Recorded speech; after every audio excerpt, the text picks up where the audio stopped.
Go ahead and play it. We'll go through it once and then we'll pause for a minute and let them try to join on time through.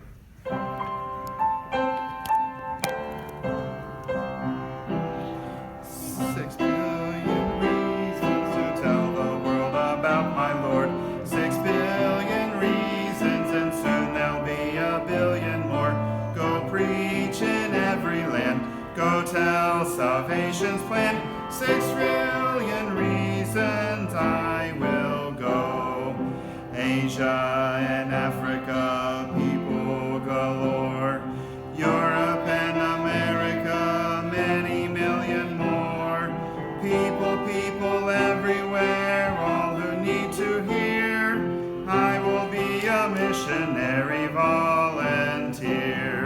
6 billion reasons to tell the world about my Lord. 6 billion reasons, and soon there'll be a billion more. Go preach in every land. Go tell salvation's plan. 6 billion reasons I will go. All right, let's go through a second time. We'll introduce it a little bit more and more as we get closer to Missions Conference. We just want you to be familiar with it in the next 6 weeks, okay? Ready? 6 billion reasons to tell the world about my Lord. 6 billion reasons, and soon there'll be a billion more. Go preach in every land. Go tell salvation's plan. 6 billion reasons I will go. Asia and Africa, people galore. Europe and America, many million more. People everywhere, all who need to hear. I will be a missionary volunteer. 6 billion reasons to tell the world about my Lord. 6 billion reasons, and soon there'll be a billion more. Go preach in every land. Go tell salvation's plan.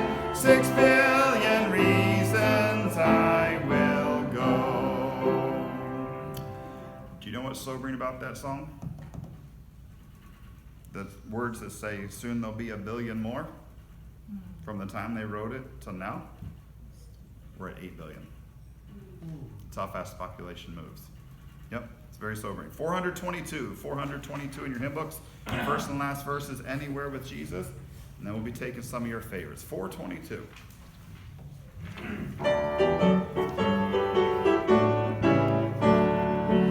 Anywhere with Jesus I can safely go. Anywhere he leads me in this world below. Anywhere without him here his joys would fade. Anywhere with Jesus I am not afraid. Anywhere, fear I cannot know. Anywhere with Jesus I can safely go. Anywhere with Jesus I can go to sleep. When the darkening shadows round about me creep, knowing I shall waken nevermore to roam. Anywhere with Jesus will be home, sweet home. Anywhere, fear I cannot know. Anywhere with Jesus I can safely go. All right, what's your first favorite?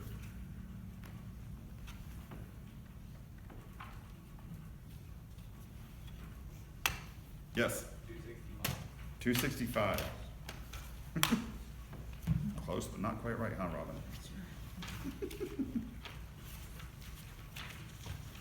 265, first and last.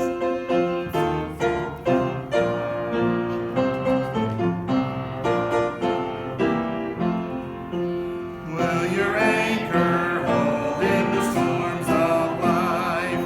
When the clouds unfold their wings of strife, when the strong tides lift and the cables strain, will your anchor drift or firm remain?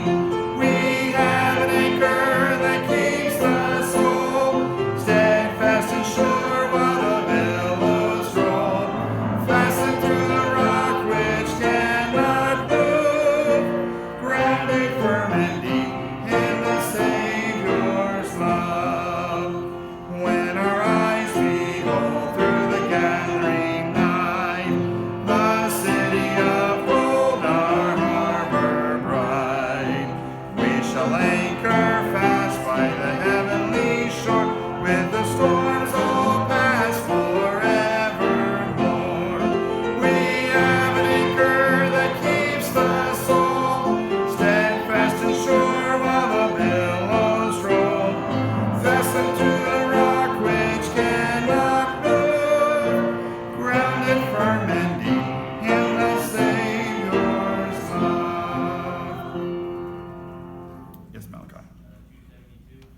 272. Mrs. Britner, which one was yours? 272.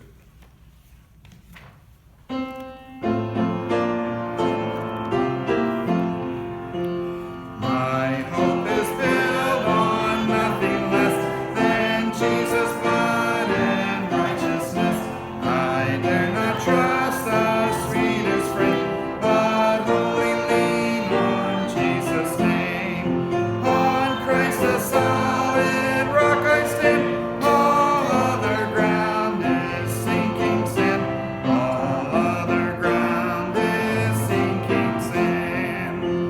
When he shall come with trumpet sound, oh, may I then in him be found, dressed in his righteousness alone, faultless to stand before the throne. On Christ the solid rock I stand. All other ground is sinking sand. All other ground is sinking sand. 488.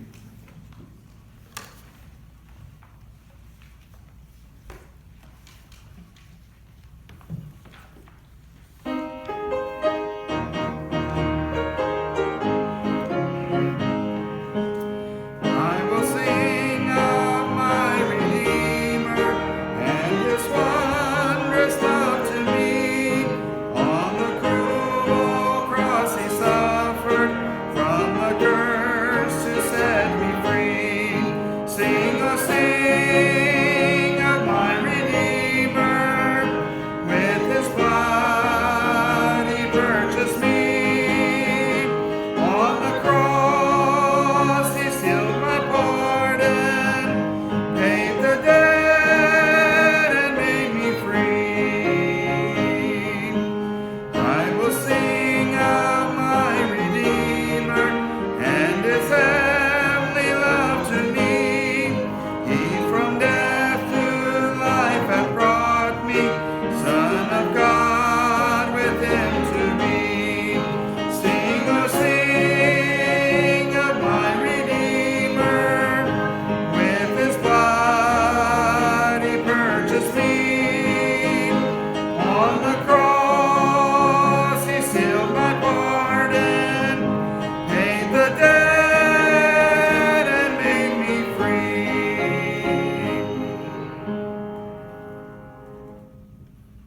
Anybody else? Yes, Ms. Hilda. 263. We'll make this the last one. 263. If you can stand with me, we will sing all four verses. 263 is Shelter in the Time of Storm. Stand if you can.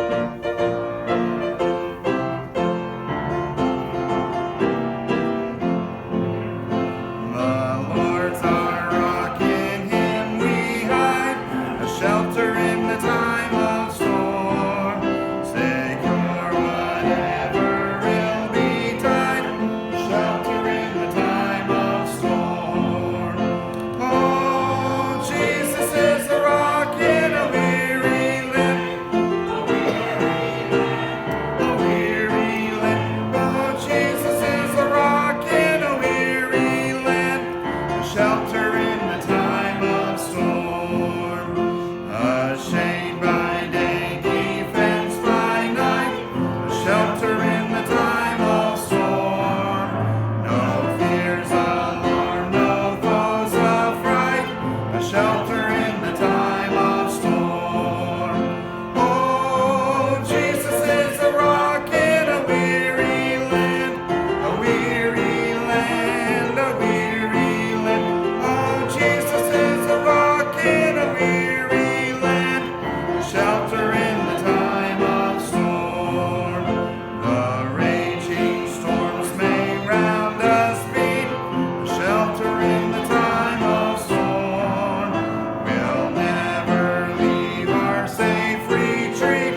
in the time of storm.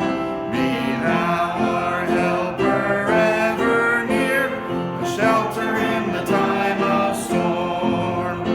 Oh, Jesus is a rock in a weary land, a weary land, a weary land. Oh, Jesus is a rock in a weary land, a shelter in the time of storm. Thank you. You can be seated.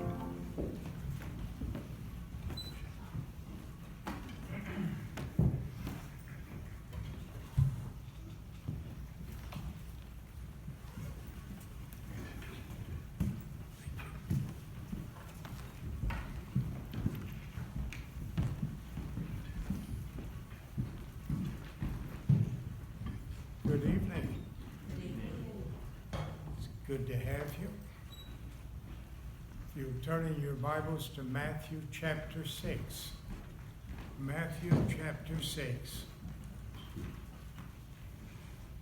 We're studying Noah, lessons from Noah about prayer. Last week we looked and saw the great company God put him in, of Noah, Job, and Daniel.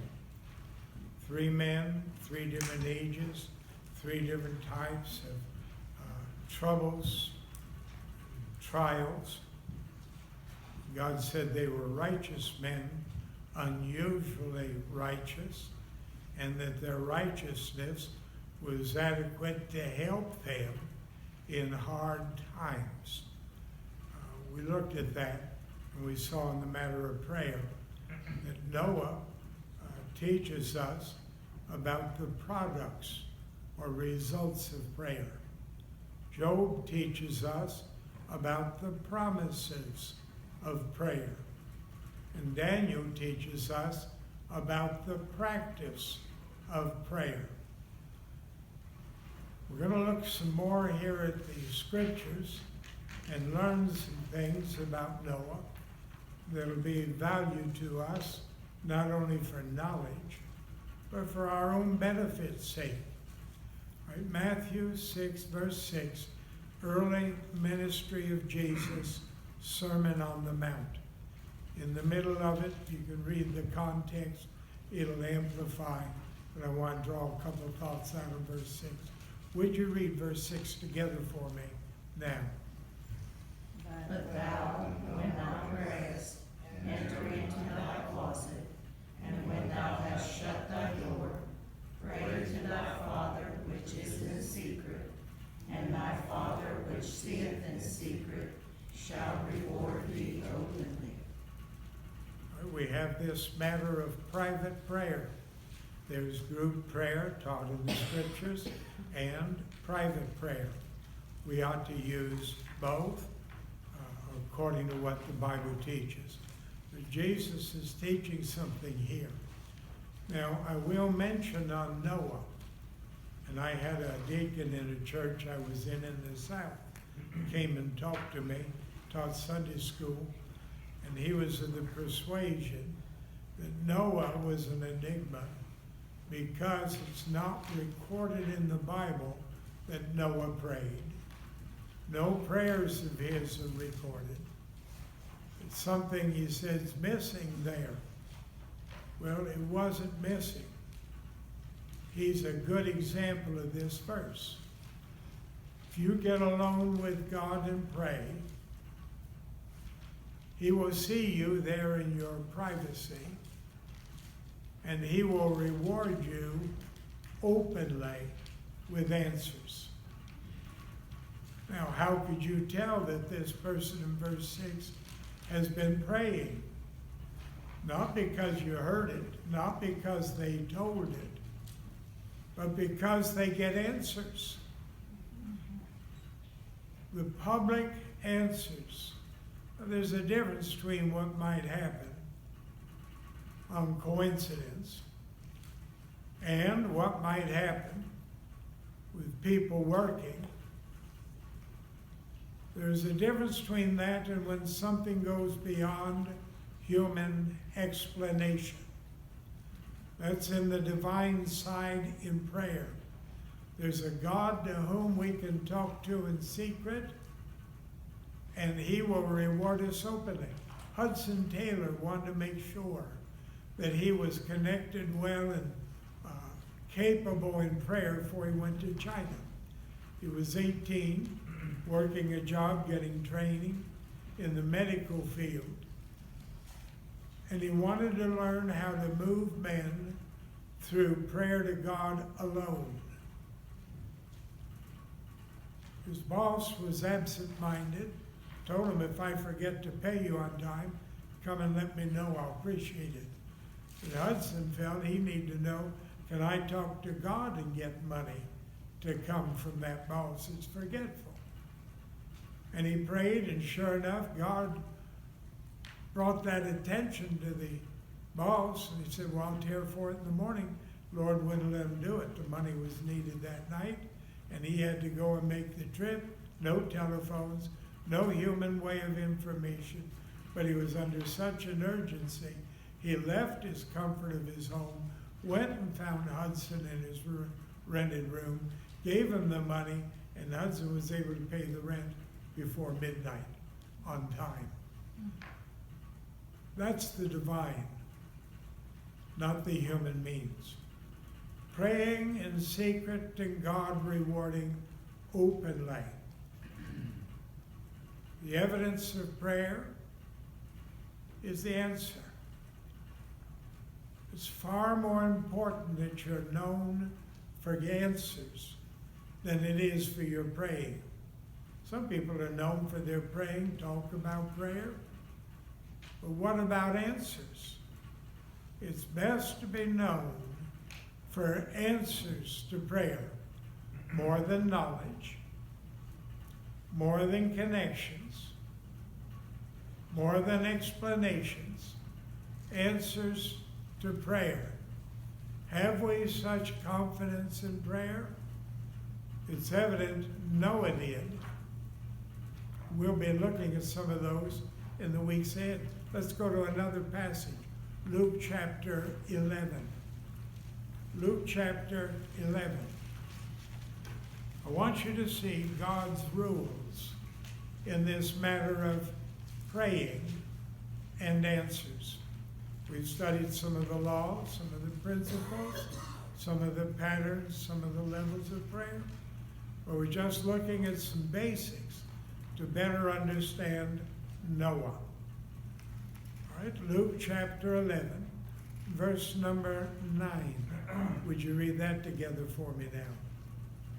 And I say unto you, ask, and it shall be given you. Seek, and ye shall find. Knock, and it shall be opened unto you. Very simple connections of prayer. 3 aspects of praying, designed each according to what the answer is you need. If you need a door open to you, you do more than ask. You learn to knock. If you need to receive something, then you're going to ask accordingly. You need to know something, you ask properly to get the answer. These are things that are laid out. It's reinforced in verse 10. Read it if you would now.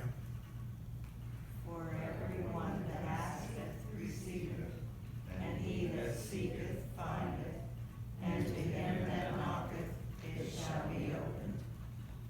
Noah was having to build an ark. Can you imagine?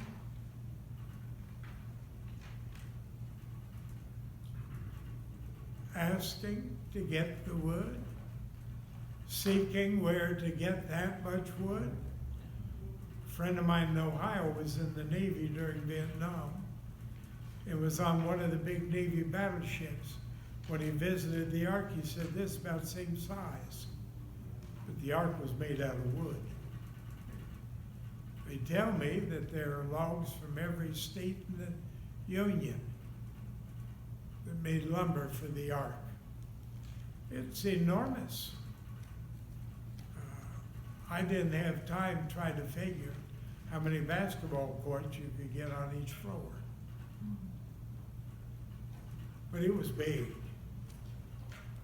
In a battleship, there may be 5,000 sailors or more, with shops, and artillery, and sleeping quarters, and eating, and everything else. That's what Noah had to build. Big. So he could have one of every animal, or two of every animal there on the ark, except those for sacrifice. And there were 7 of a kind. And he had to feed them. Watering wouldn't have been a problem. An old preacher I met wrote on the ark.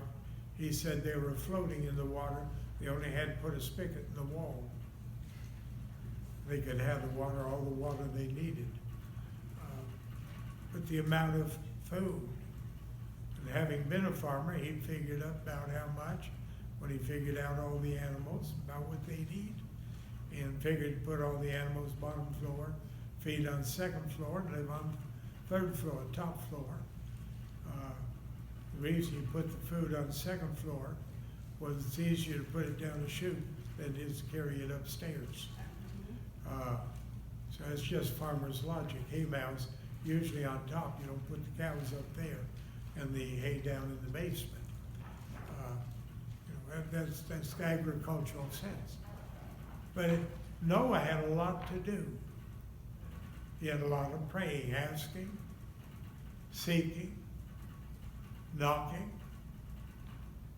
And it wouldn't be just once God would do it, because verse 10 means it can be an ongoing matter if you're ongoing in your praying.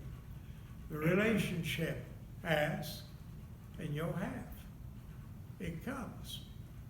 Now, go with me to James chapter 4. James chapter 4.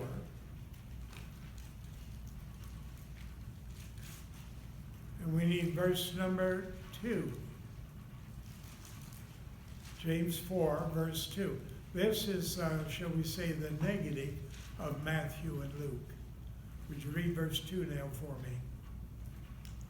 Ye lust and have not, ye kill and desire to have, and cannot obtain.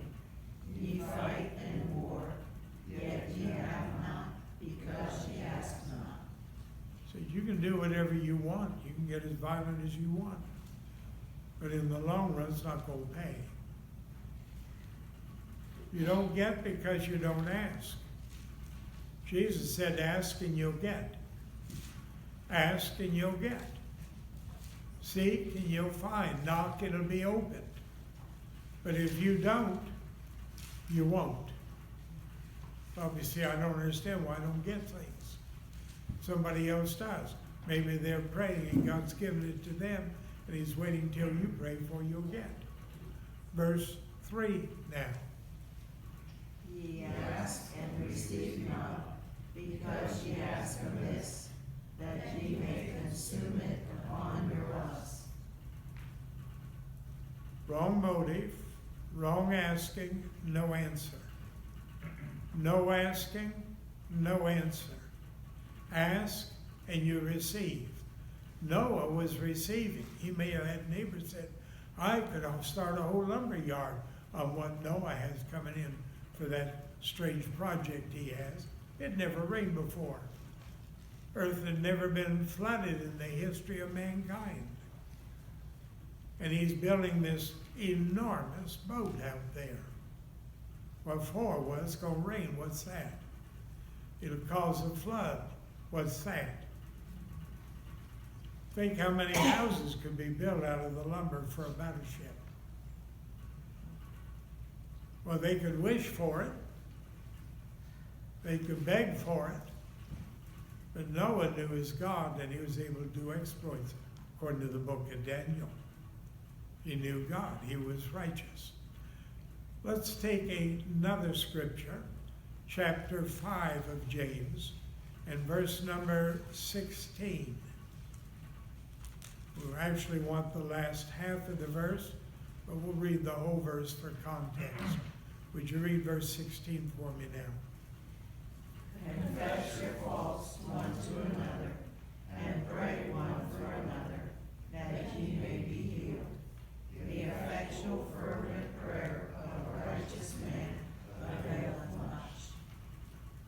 effectual, fervent prayer of a righteous man availeth much. Noah was righteous, God said so in Ezekiel 14. We know he prayed because he received. He evidently knew what to pray for. He knew what effect he wanted. He prayed hard, fervent praying. And he received a lot. We'll start next week, God willing, in Genesis and start seeing what all God did for Noah and the evidences of the man and his praying, what he could receive. But the principle is this: don't pray, won't get. Do pray, right motives, right standing, you will get. Prayer gives us access in the supernatural to what the natural man can never get. And it's good that we be known by our answers rather than just our talk. Pastor Mark, if you'll come here for the rest of the meeting.